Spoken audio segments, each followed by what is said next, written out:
Kasalanan naman pala ni Ate Reg kung bakit bumabagyo. Paano ba naman? O sabi niya nga sa kanta niya, di ba? Minsan pa ulan bumuhos ka, wag nang tumigil pa. O kasi nga naman, si Ate Reg ay nag-e-enjoy kapiling ang kanyang, di ba, jowa. O kaya kung ikaw katulad ka niya na sa mga oras na ito ay na-e-enjoy ang ganitong klase ng panahon kung saan ikaw ay naiipit. Ikaw ay patuloy na sumisiksik, dumidikit-dikit sa iyong jowa, diba? At sabi mo, sana lumakas pa yung ulan para hindi ako makauwi, tas dito ako makatulog sa kanila. Gawain. O, diba? Makasarili, hindi iniisip yung baha. Ay nako, kaya kapag ganitong umuulan mga yestren, aminin ninyo, no, marami ang sumasakit ang lalamunan. Syempre, nagiinit ang katawan. May mga gumagawa ng kababalaghan. Kung ano-ano tuloy ang dumadaan sa lalamunan. Hala? Oo, kala ko ba naman imbor na lang ang barado, pati pala lalamunan mo? Hindi, meaning marami ang nagluluto ng mainit na pagkain, diba? Kaya marami ang napapaso ang lalamunan, ganyan, kaya sumasakit-sakit. Ikaw naman, napakamalisyoso mo talaga.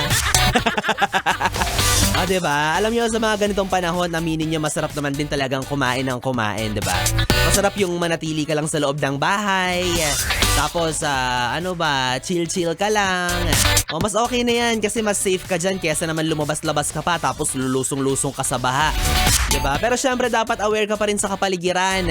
O, diba? Maging alerto ka sa announcement ng inyong nasasakupan. Kung ano na ang inyong kasalukuyang kalagayan kasi mahirap nga naman, diba? O, sabi nga ng mga Amerikano kapag ganitong may bagyo, hey! Come on! Let's evacuate! Sabing gano'n. Pero kapag Pilipino, kapag ganitong may bagyo, sinasabi ay bumili ka ng elbow macaroni, magsasopas ako. O di naman kaya, bumili ka ng glutinous rice, gusto ko magbilo-bilo.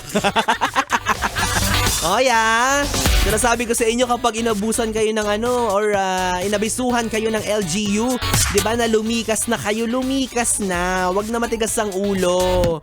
Saka kapag ganitong panahon, dapat lahat tayo again, sabi ko nga, dapat alerto. Mamaya baha na pala tapos nakahilata ka pa rin sa kama, kinikilig-kilig ka, nakikipag-usap ka sa jowa mo.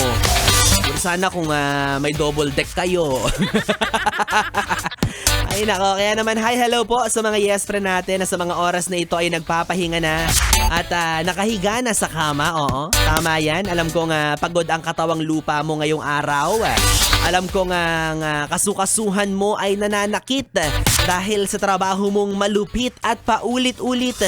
Huwag kang mag-alala, bukas ulit. Kaya sa mga oras na ito, sige na samantalihin mo na magpahinga ka na. O, sige, gumulong-gulong ka muna kung gusto mo munang, diba, mag-isip-isip ka. Kumbaga, enjoyin yung pagkakataon na pahila-hilata ka lang sa ibabaw ng kama. Sana all! O, kaya ikaw ate kuya, kapag alam mong pagod ang iyong asawa, tignan mo, pansinin mo, baka hindi yan pinagod ng trabaho niya. Baka pinagod yan ng kanyang kirida. Pero ang mahalaga, sabi naman niya, ikaw ang kanyang pahinga.